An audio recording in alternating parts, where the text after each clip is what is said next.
सजनवा लइके अइले रे डोलिया नाही ब्याह भयल ना बाजल घर बजानवा रे सजनवा लइके अइले रे डोलिया कि लइके अइले डोलिया रे लइके अइले डोलिया कि नाही ब्याह भयल ना बाजल।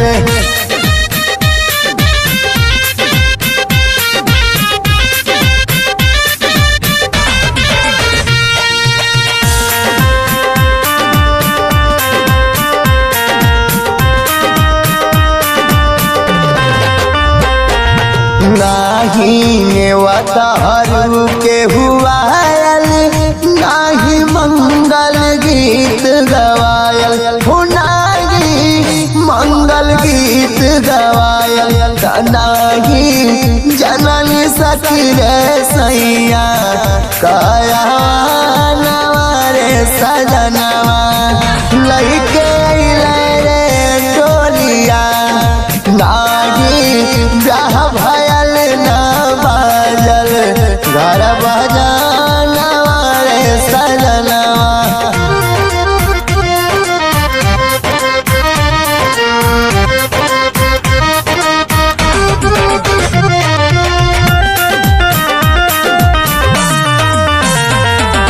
नाही हरदी दूब चुमाइल नाही कोहबर घर लिखाइल हो नाही कोहबर घर लिखाइल संग में जय है तोहरे दुई गज के कफनवा रे सजनवा लइके अइले रे डोलिया नाही ब्याह भयल ना बाजल घर बजानवा रे सजनवा।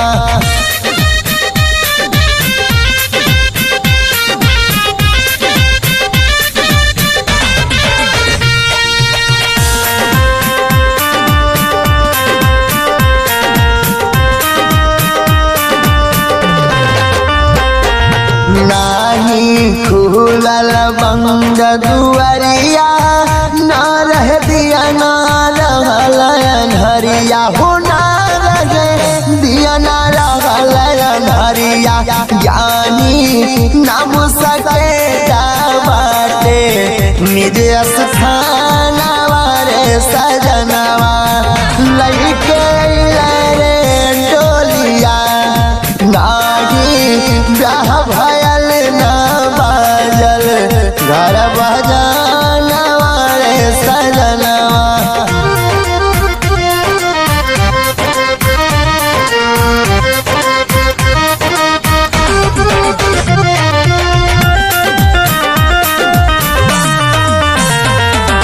नाही मिट्टी लिखल हो ना हरिया नाही बंद होई खुलल पुतरिया हो नाही बंद होई खुलल पुतरिया बरसत अनजाना लालचन के रोई नवा रे सजनवा लइके अइले रे डोलिया नाही ब्याह भयल ना बाजल घर बजानवा रे सजनवा। नमस्कार, प्रणाम। आप सबके छोट भाई अजय रंगीला सभी तमाम दर्शक लोग के पैर छू के प्रणाम करते हैं। जितना भी अजय रंगीला ऑफिशियल चैनल पे देखे वाले लोग बड़े सबके आज जोड़ के प्रणाम बा। और भैया लोगों वीडियो कैसा लगा था, अच्छा लगा तो प्लीज चाप के शेयर करें, लाइक करें, कमेंट करें, चैनल के सब्सक्राइब करें। यही देखकर रंडीवा बड़ी बहुत भाव खड़ा वीडियो बना खाते तो प्लीज ये हमारे भाई बा, छोटका भाई बा, बहुत ज्यादा प्यार दुलार भाई से मिलता है। तो प्लीज वीडियो को लाइक शेयर कमेंट, चैनल के सब्सक्राइब, इनके चैनल बा एसपी म्यूजिक ऑफिशियल। प्लीज भाई लोग जाके एसपी म्यूजिक ऑफिशियल चैनल के